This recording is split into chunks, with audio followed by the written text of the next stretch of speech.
Enchilada sauce is not hard to make. It's actually very, very simple. And it's something that we keep on our pantry shelves every year. So stick around and I'm gonna show you how easy it can be.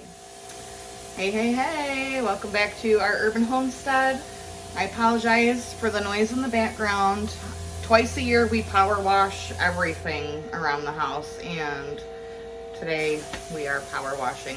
So we're taking turns doing that, but I have some stuff in the kitchen I have to do. Thought I would bring you along. Enchilada sauce is what I'm making today. It's delicious. I don't make it the way that you generally see people making their enchilada sauce.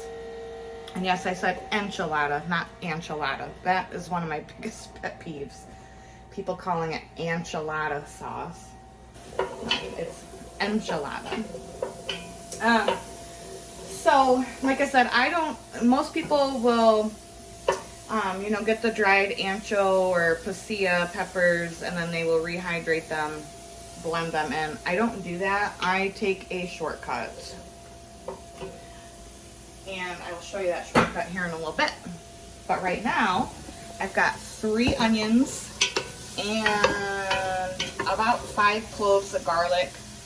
And I'm just gonna get this sauteing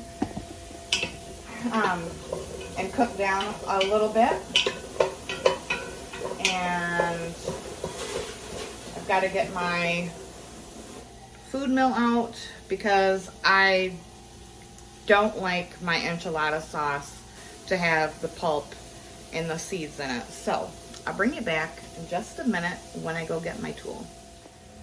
Okay, so I'm going to start with 4 quarts of my, this is just plain tomato sauce.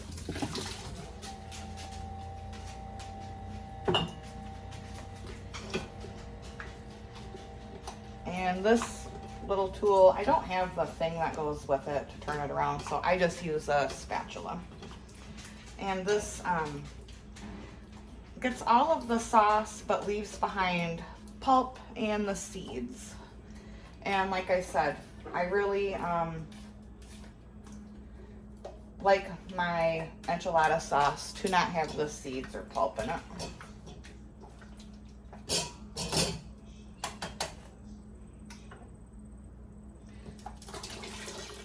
I do save my pulp and seeds when I do things that I like to be,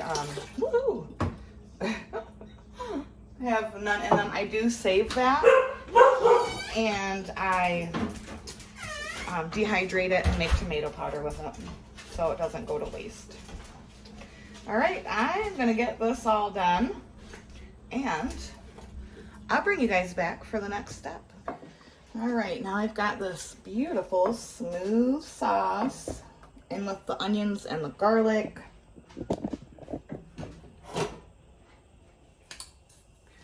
This is the tomato pulp that is left back, and I'm spilling it all over. Like I said, I will dehydrate that and then grind it down into a powder. Tomato powder is a great thickener to soups. You can add a bit of water to it. It's just like tomato paste. Adds good flavor to soups and what have you. So that is how I don't waste that. And here's my cheat that I use. This is what I use.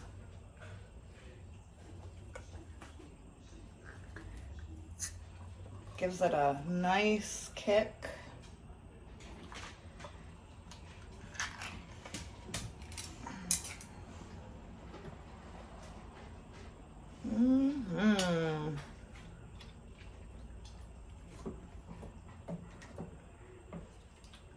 Oh, that's so good. If you don't like spice, you probably would not like this stuff. It is spicy. And I add the whole thing.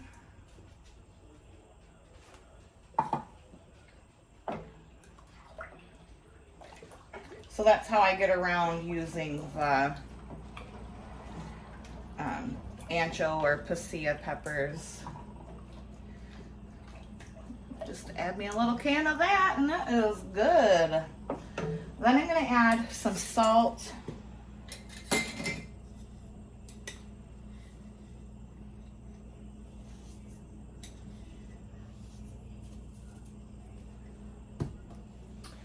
And a bit of cumin.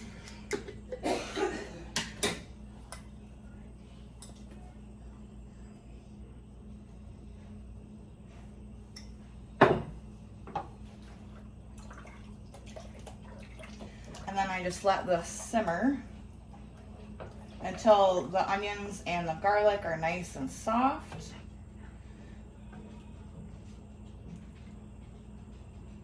Sometimes cumin like sticks together, and I don't like that. Like when you pour it in, you know? Okay, I am gonna give this a quick taste just to make sure it has enough salt in it. There are a lot of enchilada sauce recipes, but this is the one I always make, and it's always good. Oh, it's beautiful. Beautiful. All right, so I'm just gonna let this simmer until these onions and garlic are soft enough for me to hit with the immersion blender. I'm gonna clean up my mess, and I'll see you guys back in a little bit. One quick thing, because I know someone is probably gonna ask, for those of you who do not like spicy food, you can still totally make enchilada sauce. I would just not use any of the, spicy peppers. What I would do instead is just add, cumin, the salt, and some taco seasoning, and it's gonna be delicious. So I just had a feeling like someone's gonna ask, I don't like spicy food, what can I do instead? So that's what you can do.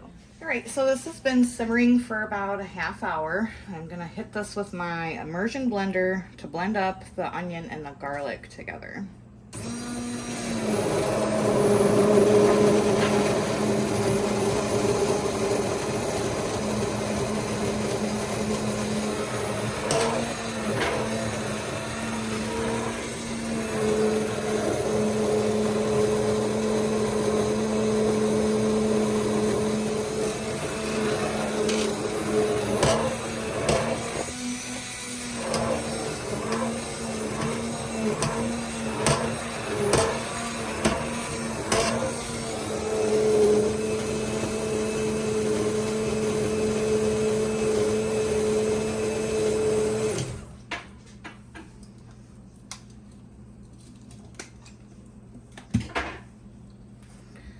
I'm gonna taste it again just to make sure everything is coming together good. I don't know why it always foams up like that when I use my immersion blender.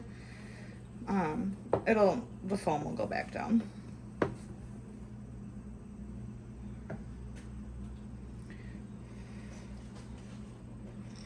Holy moly, it's hot. Ooh, burned my lips off. Oh, the flavor is amazing though. All right, I'm gonna let this continue to simmer for, I don't know, 20 minutes or so. I've got my jars in the canner, and once these are hot and sterilized, we'll get this jarred up. All right, let's get this deliciousness into jars.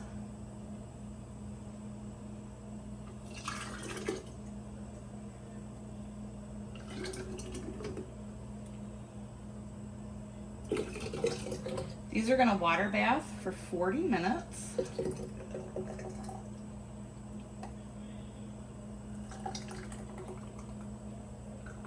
Fill them up to about a ½ inch headspace.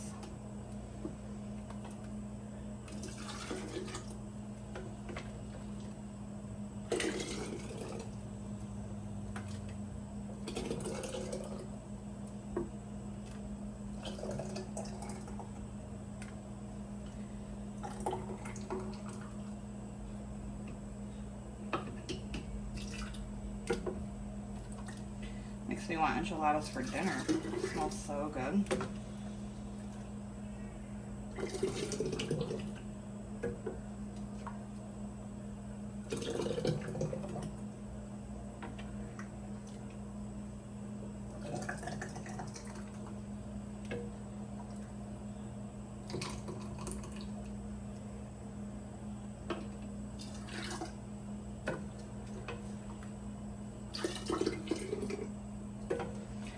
color just beautiful too.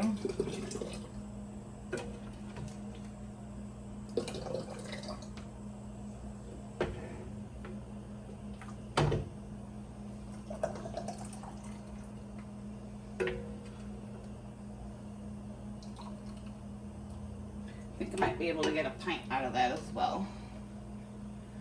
But for now, make sure you wipe your rims really well so we get a nice good seal on them. And then, like I said, water bath for 40 minutes. Don't start your time until your water is up to a full rolling boil.